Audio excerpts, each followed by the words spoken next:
Good evening, everybody. Today is Thursday, November 20th, and welcome to the City of Soledad Special Planning Commission meeting. It is 6:04, and I'm calling today's meeting to order. This meeting will also be streaming on City's YouTube channel for the convenience of our community and for their viewing purposes. Commissioner roll call. Chair Josie Perez Aguilera is absent. Vice Chair Sergio Diaz. Here. Commission Member Sandy Fuerte, absent. Commission Member Roberto Cruz. Here. Commission Member Lorenzo Sanchez. Present. Yeah. Thank you. 3 commissioners are present with 2 absent. We have a quorum. Let's continue with the meeting. So let's please stand for the Pledge of Allegiance. Ready? Begin. I pledge allegiance to the flag of the United States of America and to the republic for which it stands, one nation, under God, indivisible, with liberty and justice for all.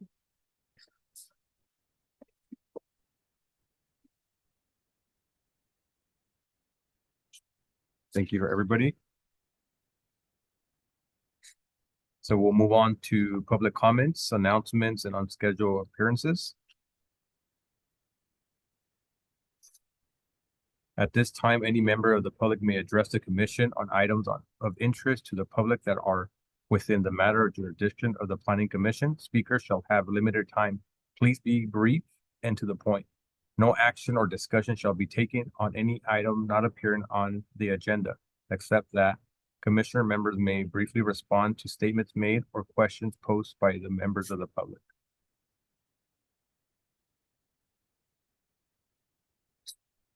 Are there any public comments in the chamber or on Zoom? No. No.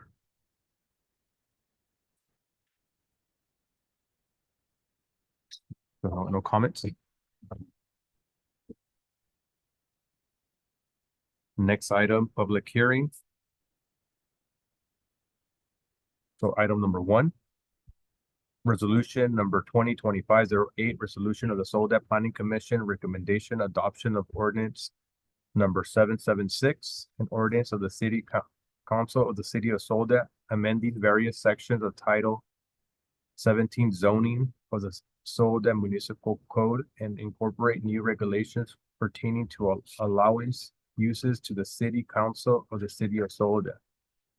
Resolution number 2025-09, resolution of the Soledad Planning Commission recommending adoption of the ordinance number 777, an ordinance of the City Council of the City of Soledad, amending chapter 17.38.260 secondary residential units in Title 17 zoning of the Soledad Municipal Code to incorporate new regulations pertaining to the state law and implementation of the city's 6th cycle housing element to the City Council of the City of Soledad. Resolution number 2025-10, resolution of the City of the Soledad Planning Commission recommending adoption of the ordinance number 778, an ordinance of the City Council of the City of Soledad amending chapter 17.39, density bonus of Title 17, that zoning of the Soledad Municipal Code to incorporate new regulations pertaining to state law and implementing the City Soledad's 6th cycle housing element to the City Council of the City of Soledad. Thank you. Good afternoon, Planning Commission. Ariana Mora, Senior Planner with the City of Soledad, and I'll be doing a brief presentation on the staff report. Okay. Great. So the presentation being shown on the screen was also provided to you all in the staff report, and we'll be going briefly through it and as well as the details through that is presented in the staff report.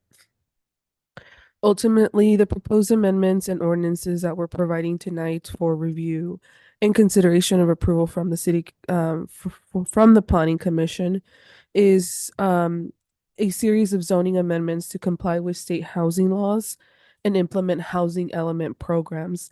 So just as a big picture item, when we bring the housing element for review, these are some of the items that we will be checking off that we already complied for in an effort to help with streamline housing permits or housing programs itself.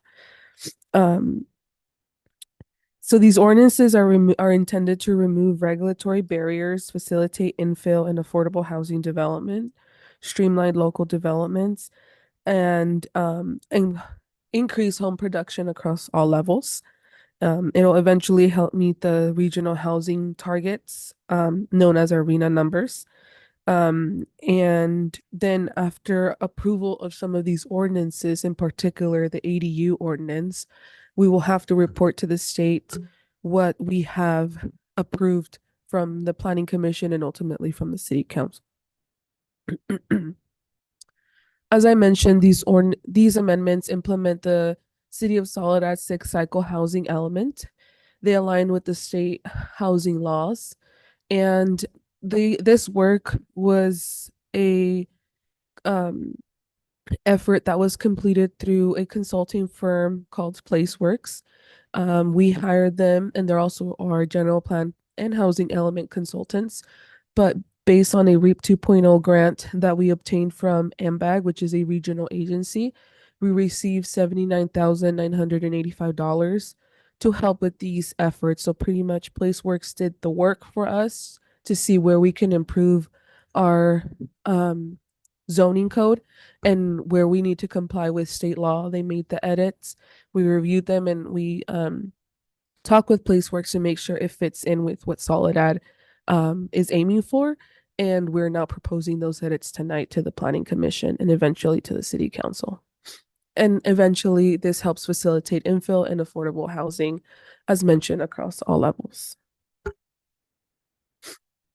The action tonight is to, that staff is proposing, is to approve resolution number 2025-08, 2025-09, and 2025-10.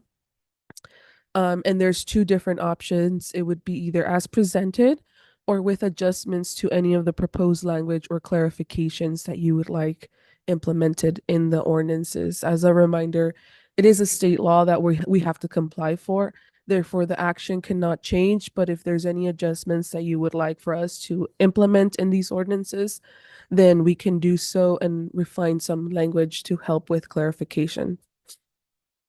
Once these actions are approved, we will forward the recommendation to the City Council. And for some ordinances, which would be the density bonus and ADU, we might have to submit it to HCD, which is the Housing and Community Development Department for the state. Now we go into what ordinance number 776 is proposing.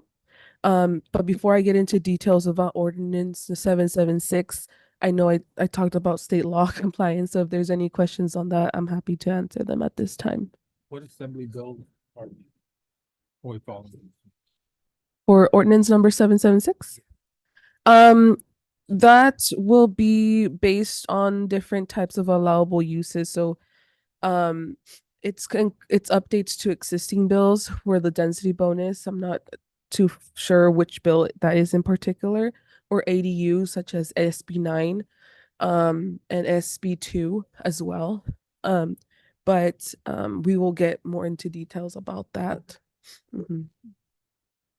So for ordinance number 776, there's various uses or chapters being amended for allowable uses, meaning what can be or not can be allowed or not allowed. The biggest one is adding residential care facilities being permitted in all zoning districts that allow housing. So before we didn't allow that, now we do, and as a state law requirement, we get to approve residential care facilities within all residential zoning districts. Then we also are proposing changes to the reasonable accommodation section. Reasonable accommodation is a state law that allows anyone with disabilities have adequate access to housing, where zoning laws do not prohibit them from getting access to housing or prohibit them from specific property development standards to not have an adequate fair housing approach. With that being said, it removes some of the findings. It becomes easier for someone who qualifies apply for that type of housing and provides alternative measures and development standards to help them streamline the approval. The other change that is being proposed is that emergency shelters need to comply with a faster and clearer process. So there's less regulations being removed in order to comply with SB2, as again, these efforts are aimed to help permit these types of uses faster and without restrictions due to ongoing housing crisis and an effort to comply with the State Housing Fair Act.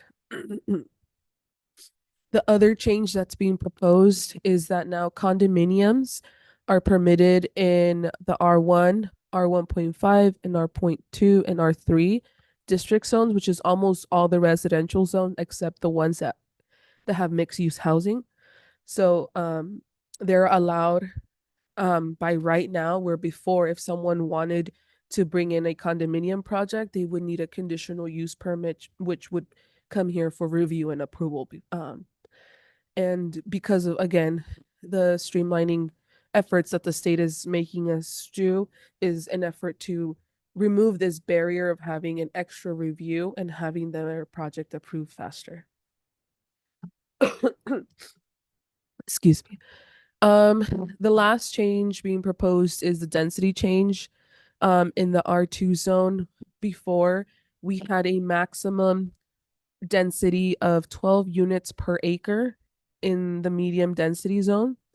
And now we're providing a minimum amount of density, which is 9 dwelling units per acre. And now it's proposed to not exceed 22. So we're going higher density, which means you're able to build more in those areas.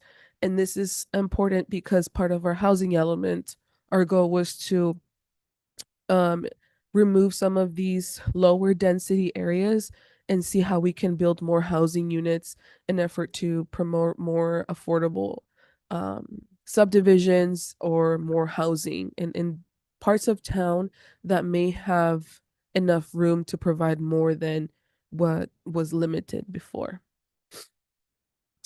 And then the last change is the R1 standards and lot sizes. So before, the requirement was to have 6,000 square foot per lot when new subdivisions are proposed. Now, because we're moving into a smaller lot subdivision planning area, it's being changed to 5,000 square feet. So the requirement will now be for anyone to submit a map for new subdivisions is that they have to meet at least 5,000 square feet unless they go an alternative route like a planned unit development that we've seen in previous meetings. And with that, I'll make a pause here in case there's any questions about the slide. And then if there's discussion about this item, we'll leave it after the presentation. And if there's no questions, I'll move on. So then we go into ordinance number 777. This is particularly addressing ADUs. As mentioned, and as Vice Chair read through the resolution, the chapter currently right now is known as secondary residential units. We're changing the title to have a more universal and what it's actually known for, which is accessory dwelling units. So the title name is the big change as well. One of the biggest changes for this ordinance is that no ADU besides JADUs will require owner occupancy. So JADUs are units that are built within the structure of the existing house, meaning you don't add or extend anything. Let's say if it's a garage, it has to be under 500 square feet. That can qualify as a JADU, but you cannot add to your house and consider that a JADU. If you do have a JADU, and it qualifies for that, owner occupancy is required, whether it's in the JADU, in the primary dwelling, or in any other any unit on the property. Where before, owner occupancy was also required for attached ADUs, and even some detached ADUs that were approved before a certain, I think it was 2013, 2021, along that time frame. Ultimately, no more owner occupancy is required unless it's a JADU. The other change that is being codified is that now we are able to allow projects that proposed one JADU and one ADU allowed per lot. This ADU can mean different things. It could be an attached ADU. It could be a garage conversion, no, not sorry, an attached ADU, or a detached ADU. As you can see, in the chart provided in the presentation, a JADU, that type of permit can be allowed only if the JADU is owner occupied. So when someone submits an application with us, they need to sign an affidavit that we then send over to the county. Proof of owner occupancy would be required.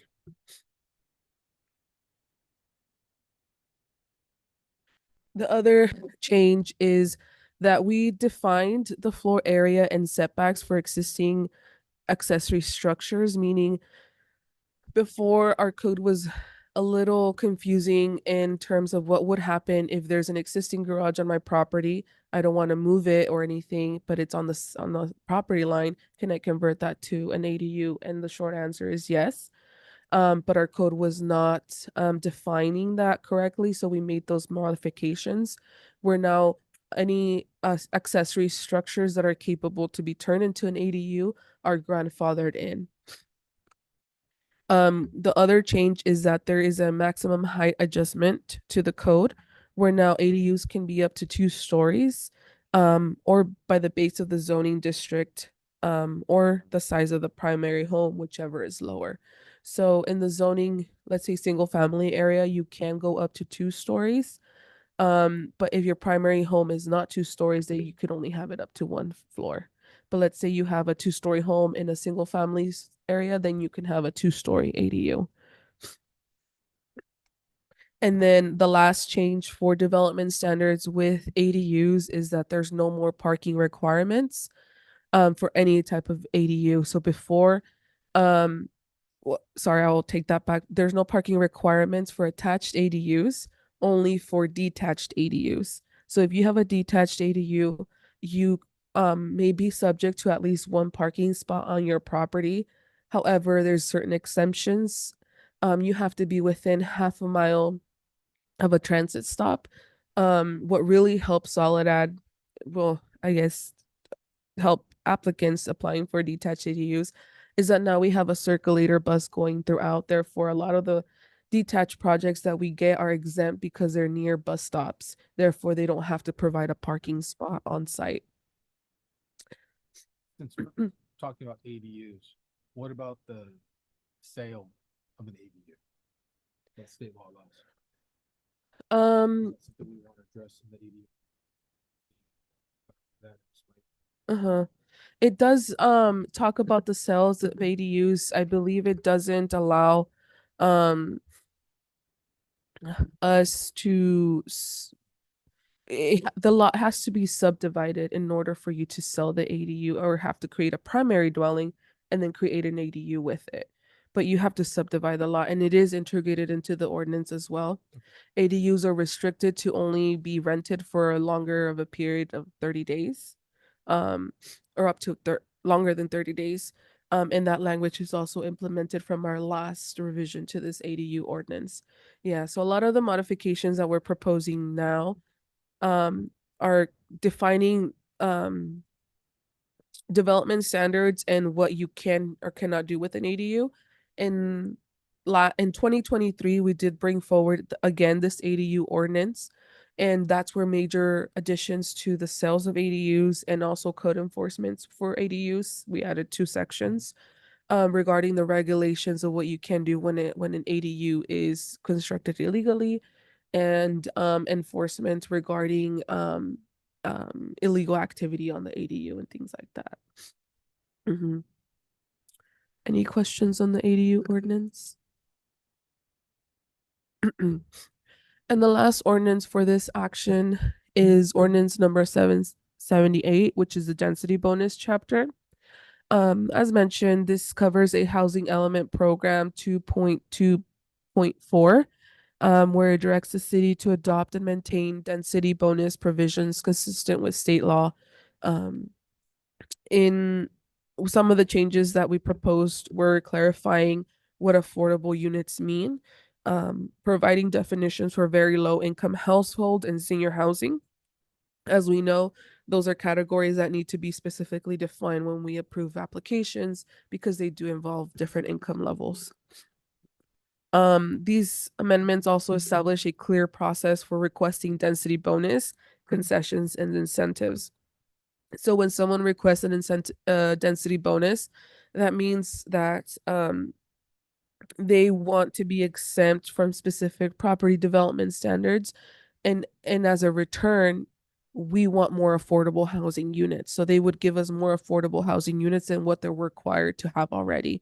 So as a reminder, all subdivision projects or all housing projects require them to provide a 20% affordable housing for that's something they have to comply for.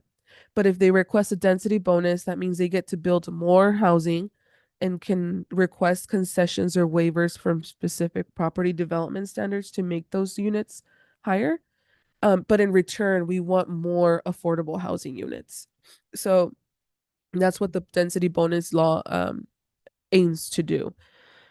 It also defines eligibility and criteria for mixed use development and land donation projects. So there's different ways for people to or applicants to qualify for these density bonus, and we just defined it and made it easier for us so that we can implement when we cannot give those density bonus projects. Density bonus, we grant them when we grant them. We also include reference tables that summarize allowed density bonus and applicable incentives and concessions. Again, it's the percentage of affordable housing units depends on how many units they're giving us. So if the subdivision is 100% affordable, then they're allowed up to 5 concessions or waivers, meaning they can have a reduction of setbacks, they can have a exemption from the height requirement, or they can be exempt from other property development standards such as open space or landscape requirement, or even parking requirements as well. So it depends on the project and what they're asking for and how many units they're making. And then if they're providing enough affordable housing, then we apply this density bonus to see what we can grant them for concessions. And ultimately, these amendments ensure consistent and transparent implementation of the state law. And it's just a routine that we have to go through, not only because of our housing element, but it's a state law that we have to update regularly. So as noted, these amendments really comply with our housing element, but also our general plan. Ultimately, the housing element is part of our general plan. They're 2 separate documents, but our general plan does call out for us to look into different policies or different regulations that helps us accommodate needed housing units while maintaining the appropriate balance between residential and employment generating uses. We need to look into maintaining an adequate supply of appropriately designated land to meet the projected household growth, providing opportunities for moderate and below moderate housing. It ensures sufficient vacant and underutilized land zoned to meet the RHNA numbers that we discussed, and then directly supports and implements the city's recently adopted housing element. And as previously mentioned, the action tonight is to review the proposed amendments, and staff is recommending approval for these ordinances as presented, or if the planning commission wishes to adjust some type of some language into the ordinances, where we can take some of that feedback. In terms of CEQA, the project is consistent with the city the 6-cycle housing element, which we generated an addendum to the general plan which means we covered the environmental impacts of these proposed changes at that time. Therefore, no further analysis is needed unless a specific project comes in and we get to analyze that individually. And as mentioned, on approval of tonight's ordinances, we would take this to the city council for review and consideration of approval and submit to the state as needed. At this time, I conclude my presentation and I'm open for any questions you may have.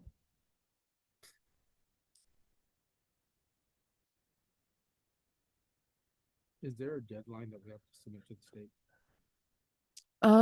For the ADU ordinance, they do want something submitted or at least progress before early next year. However, for housing element, was called for us to make these adoptions in 2025. So we are nearing a timeline for ourselves and as a city to bring these amendments forward to comply. Some of these laws came into effect in 2025. And for us to be consistent with state law, it would be best to adopt them this year.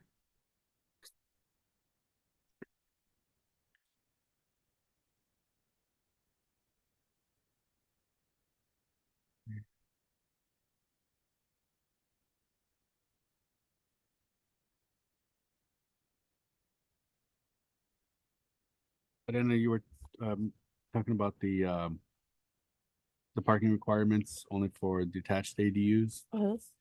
Was that to align with the state requirement? Did you say? Oh, okay, Yeah. that's something we have to include. Yeah, so all ADUs besides detached ADUs do not require parking requirements. So garage conversions, JADUs or attached ADUs. Detached ADUs do require parking requirements, but one of the exemptions is that if you're within half a mile radius of a transit stop, which is just a public transportation stop or car sharing program, you are exempt from that requirement. And again, because we did create a new circulator bus, which helps promote public transportation, in the use and collaboration with MST, some of these projects that are proposing detached ADUs can be exempt from that rule. I'm not a big fan of that. I mean, we have the new what is it called, the Twilight Law, that you can't park within 20 feet of an intersection. You drive around any intersection, you'll see that people Yeah. are still parking there. So I guess that didn't make much of a difference to people. And if we're not requiring on-site parking, then it's just one Yeah. thing that I've heard other residents talk about. Yeah. I think when we see some applications, we do see that some owners would like to have their own parking spot for the same reason that maybe the street's already impacted enough. We can't require them, but some are open to having a parking spot as well. What can we do in our zoning ordinance for front yard parking requirements or front yard setbacks to change that? Or allow it to have parking in the front yard? Because that's eventually what's gonna happen. Or extending the driveway. Yeah. Yeah, even extending the driveway doesn't cover it all. That's probably another 10 feet to the opposite side of the home. But it's not ideal to park in front of the house and extending it that way as well. But there's something that we really have to look at because it is gonna be a problem. More bodies in the house, more cars. Yeah, definitely. We can look into that. I know we do have some specific regulations when it comes to the front of the house that we need to meet specific percentage of landscaping. And also stormwater requirements, right? How much yeah, the runoff and how much permeable and impermeable surface do you have where it doesn't allow you to now have underground water going through, which we depend a lot on here in Soledad. So it's just, there's a little, a few things that we have to consider. So it's front yard, landscaping, and also setbacks. So typically it's best to just park within the limit of the size of your garage. because it's considered a parking space to go into your garage. Um, I believe we do have some regulations where you're not allowed to park beyond that or create an extension to the side of your driveway because it's not considered a parking area. It's now considered a side yard. So maybe it's looking into how we redefine those areas to help with more space, because if you do extend to the side of the existing driveway, you might fit another vehicle there, right? But it just depends how we craft those revisions into our code and how we redefine that. But it goes back to some of the stormwater policies that we also have to meet. Just a Mhm. random question. Who maintains the alleyways? So the alleyways technically are public areas. Um, And I guess I'm thinking about parking, right? And using the alleyways for people to park in their backyard, right? Especially in the older part of town. yeah. The alleyways kind of go through a lot of like big neighborhoods. Uh-huh. And using that as an avenue to kind of open up parking in the street. Yeah. We can provide more feedback on that from our public works department. But my understanding is that they try to keep those alleyways clear for emergency purposes. But I do see some are narrower than others, so I'm not too sure if that's convenient. But um, I know when we do get ADUs in there in the rear of an alleyway, a condition that we apply is that there no vehicles be parked on that side because they'll end up using the alleyways to go through the back of their property. However, Well, I guess what I'm saying is for them to park in the alley, in- right? in their house, like in their backyard. In the backyard. Yes. Uh-huh. The alleyway to get to their backyard, like promoting that more, where, they're using their alleyway to get to their backyard. Not necessarily parking on the alley, but Yeah. using that more. Oh, okay. Yeah. And and I think one of the things where we don't maintain it also um it's not within a public dedicated street, which means, well, I guess it is the city's, but we don't maintain it. And is it wide enough to accommodate that type of traffic? If that were the case, I'm not sure. It would just have to be like a one-way in and one-way out. So you do run the risk that some don't follow that, and now you have two cars stuck in the middle. And maybe emergency vehicles going through as well. So there's a little traffic control that we would have to look into. I just feel like with all these different ordinances are happening and limiting the parking requirements, we have to start getting creative as far as to accommodate everything that the state is bringing down on us. Yeah. No, and those are good suggestions that we can look into. Um, and we'll forward the same comments that you have right now to the city council, as they'll usually ask us, what did the planning commission discuss or concern about these ordinances? So we can provide that feedback. You also mentioned that some of the applicants are willing to have parking. Are there any incentives they can get if they include parking? We don't have any incentives in place. Typically we're just following what the state law has. Yeah. Is that something that we could do as a city? Typically, we can't be more strict than state law. We could be only less strict in imposing something like that. I guess what I'm thinking is like recommending parking on site, Uh-huh. maybe reducing their fees, a couple $100 to incentivize them to do Yeah. something like that. Is that Um, I don't know. I mean, we could definitely look into that. I think something regarding fees, s- a lot of the plan reviews that we do also, we have to consult in a third party because we don't have the sufficient staff. Therefore, the fees that they pay go directly to that third party reviewer. So then we would have to adjust our costs to see how we can fund or I guess in the say subsidize some of those plan review fees, right? And then other fees, if there's impact fees that are applied to these are fees that go directly back to the city. So sewer, water impact fees are for those improvements for our water and sewer lines. So it would definitely, it can hurt us a little bit, but if that's the policy and guidance that, the city wants to explore for an alternative or as a incentive, then we can definitely look into that.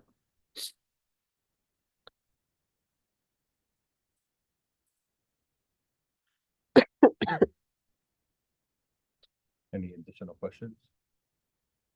Mm, I don't have any questions. Okay, so we'll open it up to the public. Yeah. Thank you. At this time, we'll open up the public hearing to hear comments or concerns about item number 1.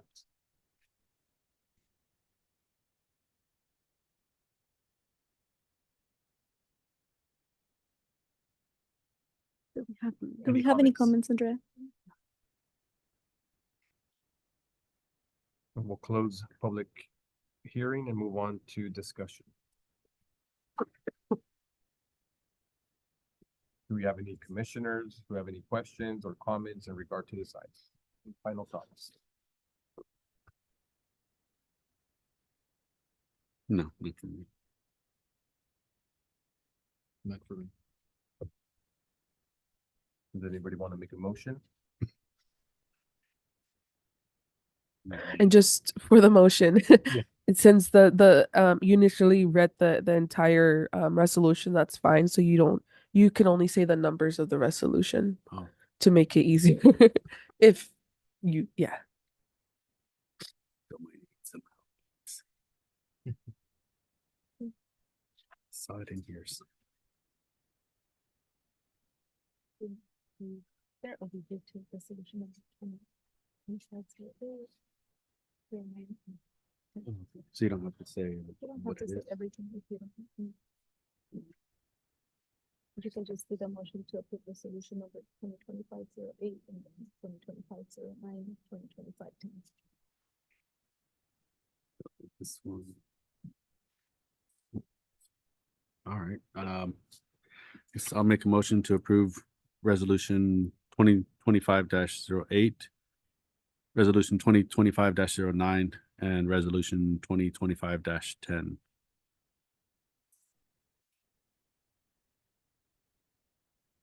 Do we have a second? Is that as is with no edits? Oh, yes, yes, as is with no edits.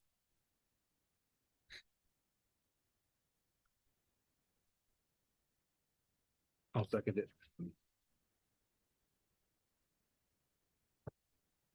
Madam Clerk, please call the roll. Chair Josie Perez Rivera. Vice Chair Gregoria, Yes. Commission Member Sandy Duarte is absent, Commission Member Roberto Cruz, Yes. Commission Member Lorenzo. Yes. The motion passes, 3 in favor and 2 absent. So we'll move on to next item on agenda, item number 2, public hearing. A resolution number 20-11, resolution of the Soledad Planning Commission recommending adoption of ordinance of the City Council of the City of Soledad amending the downtown specific plan section 2.0 zones of chapter 5.0 development code and chapter 10.0 definitions to establish separate priority services and animal boarding uses to accordingly allow small scale veterinary services in downtown core district. Thank you. I'll be doing a brief presentation of the staff report for tonight's item. As mentioned, these are a zoning text amendment being proposed by staff in our downtown specific plan to help allow additional veterinary services. As presented tonight, our existing downtown specific plan has both veterinary services and animal boarding uses as one use. So in efforts to help define and allow for additional small scale veterinary services, staff is proposing the amendments being presented. Okay. So for background, we took this policy change and item to the city council on October 15, 2025. After staff and the city analyzed the significant gap that is found in our city where we don't have any veterinary services anymore. If you may or may not know, the Los Coches Animal vet clinic off Nestles Road closed down about a year ago. And it was the only veterinary service area that was in Soledad. And therefore, after their closure, the city council acknowledged that there is a need for veterinary services in Soledad and eventually even South County, because a lot of our residents have to go to Salinas to get veterinary care for household pets.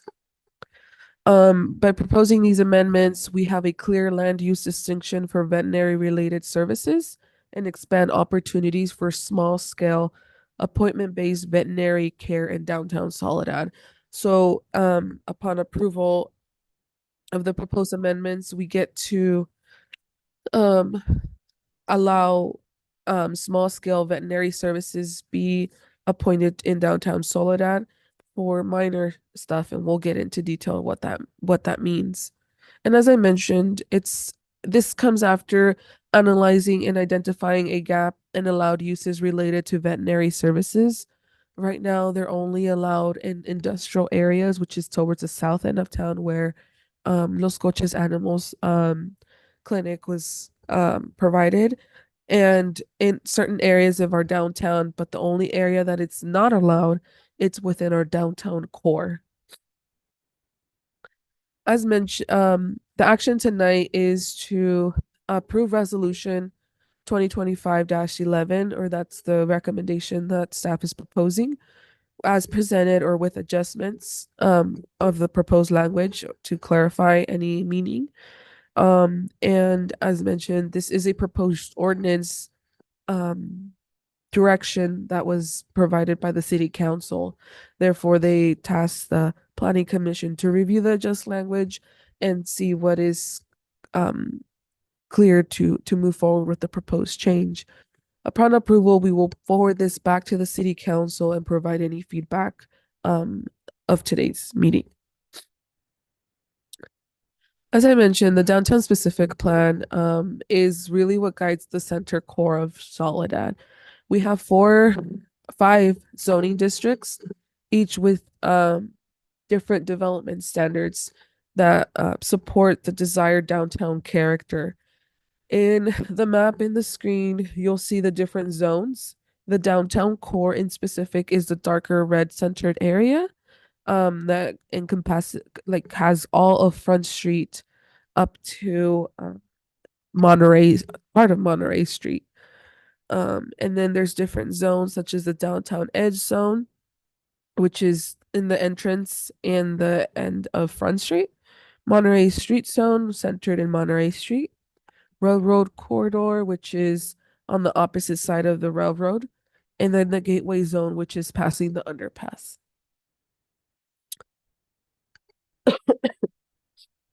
Something to note is that within each district, there's different classifications of what can be allowed or not.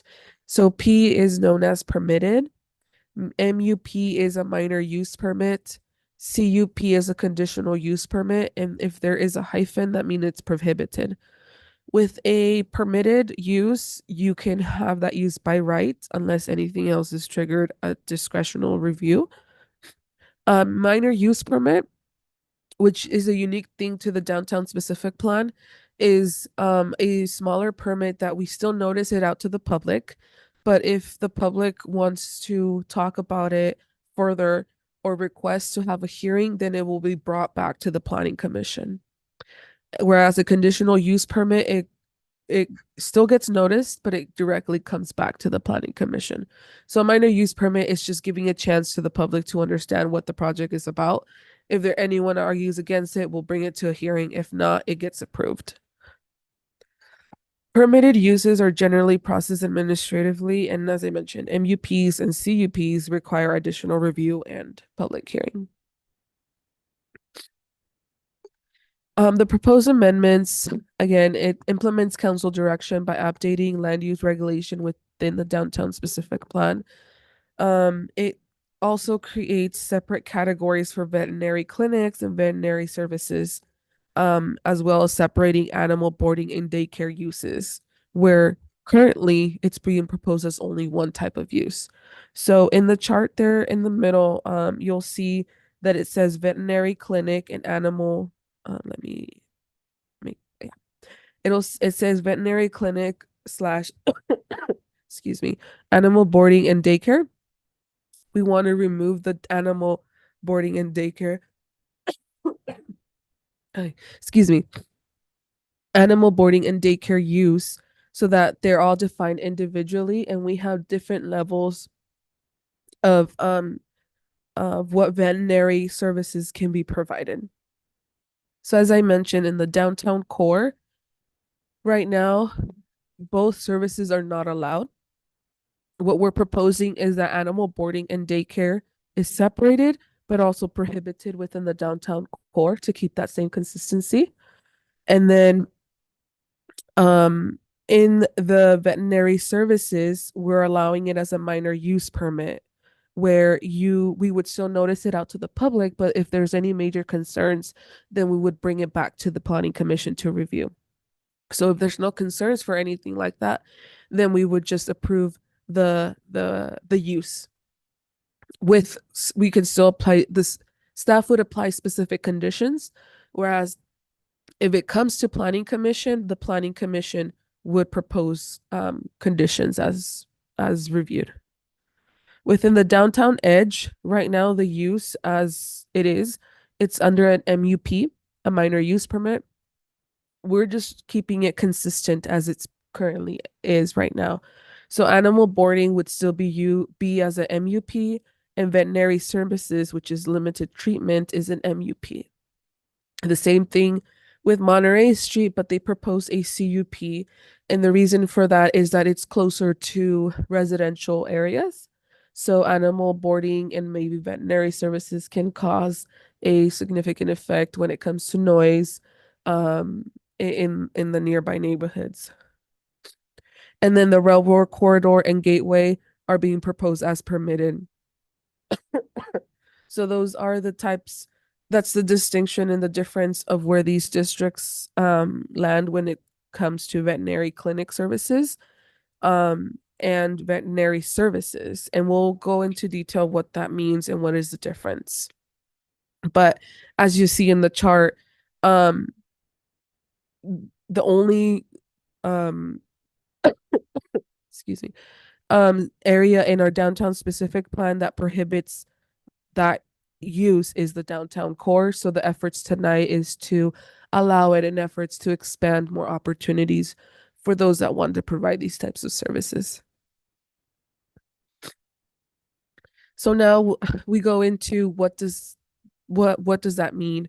And this is where we amend chapter 10.0 of our downtown specific plan, where the original definition, as mentioned, include animal boarding and daycare. That includes medical establishment for animals with on-site staff and facilities that serves animal patients with a variety of medical services, ranging from diagnosis to surgery, and includes overnight observation or boarding incidental to medical care. So that is a new definition for what a veterinary clinic is. This means that it's higher use of veterinary services where you get to stay overnight, such as a hospital, and it's more extensive work. Whereas veterinary services, which is what we're proposing, is limited treatment on a small scale medical establishment for animals and staff to provide outpatient animal care, meaning it's only to go in and then leave, including wellness exams, vaccinations, preventative treatments, and routine surgical procedures that are limited to only spay and neuter services. So this is something more on the smaller scale because it's a 1-day procedure, so they don't need to be there extensively throughout. With veterinary services, the difference between the clinic and the service, aside from the medical services, is that there's no overnight boarding, no outdoor kennels, surgical suites, or animal hospitalization facilities permitted. Therefore, the veterinary services is really limited to only specific minor procedures that would allow be allowed in the downtown core district. Because we separated the veterinary clinic and the veterinary services, we have to define the animal boarding and daycare by itself. So we defined it as a facility where animals are housed or cared for long-term stays. Facilities may include kennels, designated outdoor areas, grooming services, and training activities. So now those uses are separated and they're identified to have a more intense use, or a less intense, proposed use. As mentioned, the city identified a service gap for these veterinary services. As community change, we need to ensure that the downtown specific plan continues to support essential services.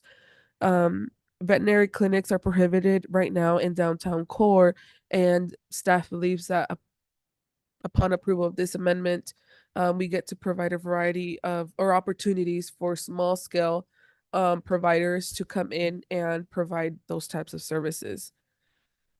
As mentioned, the only veterinary clinic in Soledad has closed, therefore it limits us from those services, and also limits us to see where we get resources when it comes to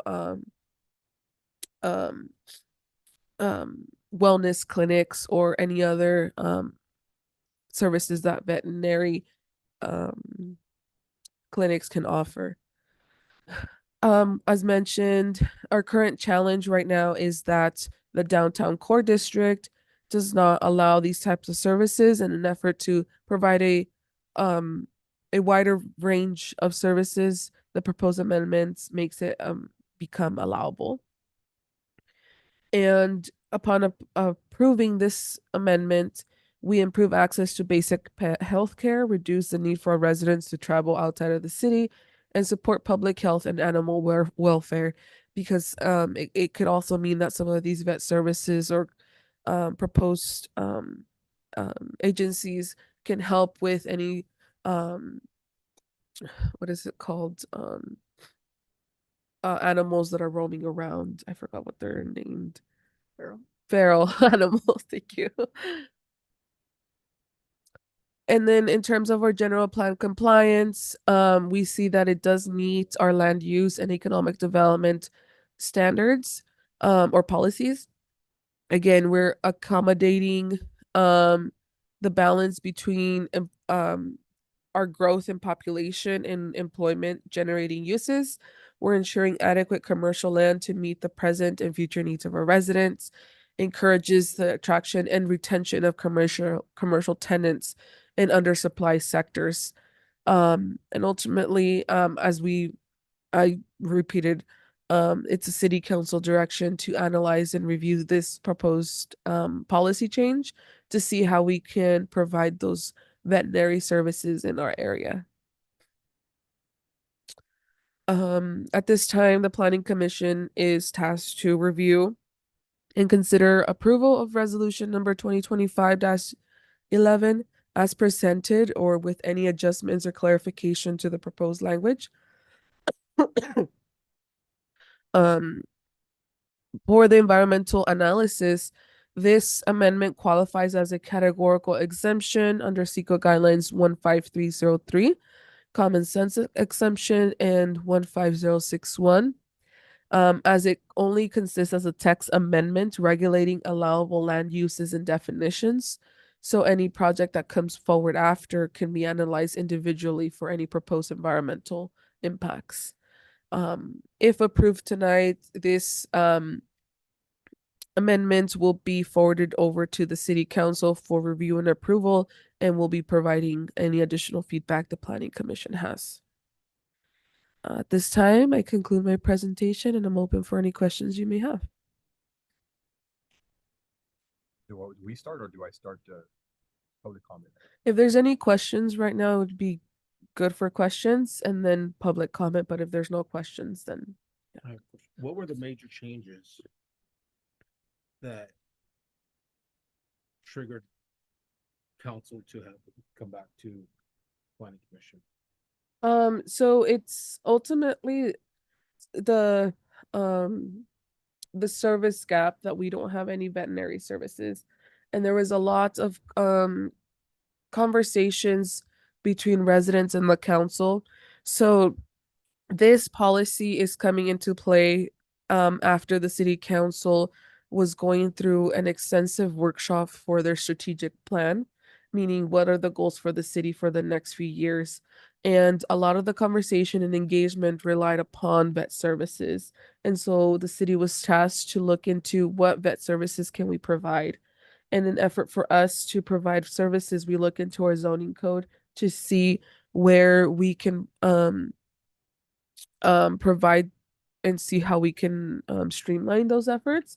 And because the vet services are only located in the industrial area and maybe in some commercial, we saw that majority of the office space that could require or approve small scale veterinary services is located more towards downtown Soledad and not really in the industrial where you have to build a brand new building compared to using existing space. Yeah. Where maybe an agency that is trying to come to Soledad isn't able or cannot fund a brand new construction, ground up construction project. And just to add to what Ariana said, we did look at the former veterinary clinic in Nestles Road. However, the facility is not in good condition. And for the new practices, even just the grading of the facility is in really bad shape. So it's not even economically feasible for somebody to try to use that previous veterinary clinic because the condition of the building is just not up to standards. It would require more money to try to bring it up to code than to just look to alternative locations. Mhm. So I have seen the need for this, just driving by downtown when, we have the traveling vet care come in Uh-huh. and the lines and the need for this area. So we do have a lot of pet owners, people who do want pet care, the veterinary care. And just have a permanent facility that they can bring their animals to. Mhm. So I do see the need for it. So one of my questions, she answered already, and then my Yeah. second is, although it's a day service, Yeah. are they limited to what type of animals? Like, can they bring farm animals? Can they bring a Yeah. horse? Can they bring? Yeah, no, that's a good question. And it's only for household animals. For services. So typically you'll see just cats and dogs, or any other what's considered household animals. So we can I thought I had done it, but maybe I removed it. We can adjust the definition to include household animals and make it clear on that end when we implement this law, but it's typically just household animals. And the intent is to try to only have yes day services, but see how it could also be limited to only maybe an appointment base or just a certain amount of patients per day so that it doesn't create the long lines or traffic in that area. Would household animals be considered as reptiles? Probably, but it also depends what type of services the agencies are provide. Yeah. Yeah. But no, not farm. Fish.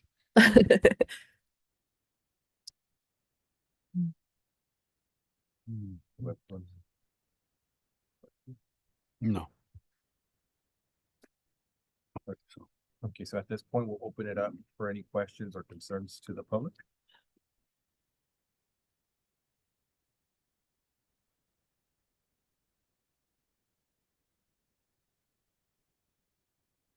Okay, so no questions. I'll close the public comment.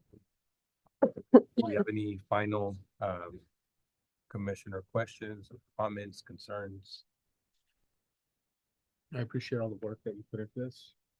Thank Just breaking it down, separating the two categories, identifying, coming up with the definitions, and just clarifying it. So thank you for all the hard work. Yeah, thanks. Does anybody want to make a motion? Yeah. I make a motion to approve resolution number 2025-11.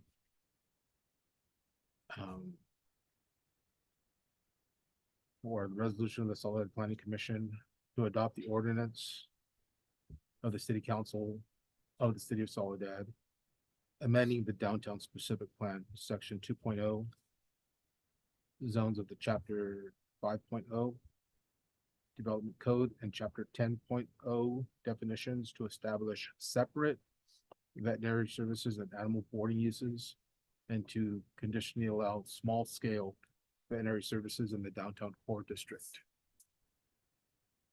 Do you want to add the additional language? No, I want to approve it as is. Do we have a second? So the additional language, meaning the household animal? Oh, I'm sorry, I'll take that back. With a addition and the clarification of animal, type of animal, downtown animal or downtown, or pet that is allowed, Okay, so, household pet. okay, and just to clarify, to add and specify that it's only household pets for veterinary services. Yes. Okay. I'll second that. Madam Clerk, can you please take a roll call?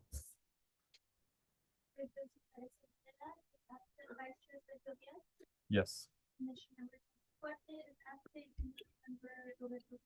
Yes. Yes. The motion passes 3-3 and 2 absent. Thank you. Okay, so we go on to the next item, which is commissioner reports. Do we have any commissioners? I have one announcement. So we're gonna have to add the population of one more Soledad resident. On Monday, I became a grandfather, Oh. so Congratulations. thank you. So we have one more Soledad citizen. You have a parking spot around? Our crib for now. Congrats. Any other comments, reports? Mm. Okay, so move on to the item number 7, community and economic development report. Yeah, and I did include, so normally for city council, every first city council meeting of the month, we include an activity report for the department. So I included a copy of that just for your reference, but I do want to highlight a few things. One of them with our economic development coordinator, she's been leading the Shop Local campaign for the holidays. So you're going to start seeing some more social media posts. We're also starting a campaign where 10 businesses that will be announced through social media, they will get a city sponsored tote bag. 50, each of the 10 businesses is going to get 50 bags. And the idea is for them to incentivize the shopping local and for residents to have a limited edition swag from the city so that they can be motivated to shop in our local businesses. So all of that campaign is mainly through social media so that we can bring awareness of how important it is to support our local businesses, because it's not just buying from a local business, but it's really supporting our local families. So you're gonna see more of that through the holidays. Starting next week, you're gonna see more information about that. We are also working on submitting an application to the Economic Development Administration to secure funding for the container village. We know that that could be a slow process, but we want to start that application.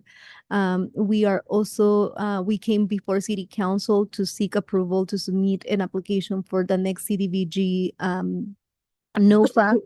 The starting application window was December 1st. However, that was recently changed and it's going to start at some time in February. They haven't released a new date, but the idea is that one of the applications that we submit through CDBG is also a planning application to fund the development of construction plans for the container village so that hopefully we can start seeing some progress there. For our housing division, our encampment resolution project, we expect to have the tiny village that we are now calling Sendero by mid-December. So be on the lookout for an invitation to the grand opening. If you drive by the site, you're going to see a lot of construction happening right now. The modular units are getting assembled. So that's what's happening currently. We have housed 11 participants. But as we continue to make progress housing people, we have the need for the modular units. So We'll be sending you a calendar invite in case you want to join us for the grand opening. And we recently had, maybe like a week and a half ago, the general plan EIR scoping meeting. It was a very successful meeting. Normally, when it comes to this type of technical work, the attendance is very low. But for this meeting, the steering committee did a great job. 24 people, besides the steering committee members, we had 24 community members who joined the meeting, and they provided very valuable feedback. So that happened, actually, it's been a little bit longer. Was that on, no, it was November 3rd, Yeah. November 3rd. Yeah, thank you. And another update when it comes to development or upcoming commercial development, we did receive an application for a new hotel in town. That's a Holiday Inn. We did have some comments for the applicant. So right now the applicant is getting back to our comments because there were some areas of deficiency. So they're working on that. But they seem to be committed and wanting to move forward with that application. And for housing projects, the one that you're gonna see a little bit more, you're probably seeing the progress is the school district housing project is across the street from us, and they're moving really fast.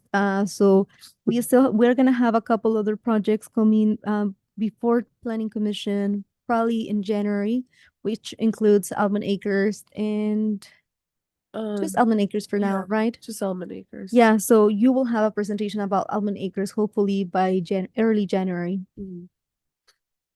And those are my main highlights for the department's progress report for the month of October, November. Do we want to, the new business, next to Roundtable? Yes, please. So we did receive an application and we issued the building permit about 2 weeks ago for Wingstop. It is being located next in the same building as Roundtable, but they'll be somewhat splitting the room in half. And now we will be having a new Wingstop in that shopping center. Kids will be happy. So that was originally gonna be at the marketplace, wasn't it, or there was a thought? There was a thought of taking it to the marketplace as its own building. I don't think it was standalone. They're typically within other the same building of other businesses.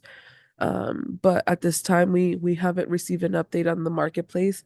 I know the city council is also asking about the marketplace. So once we have an update from the developer, we'll bring it forward to the planning commission. Okay, so we'll conclude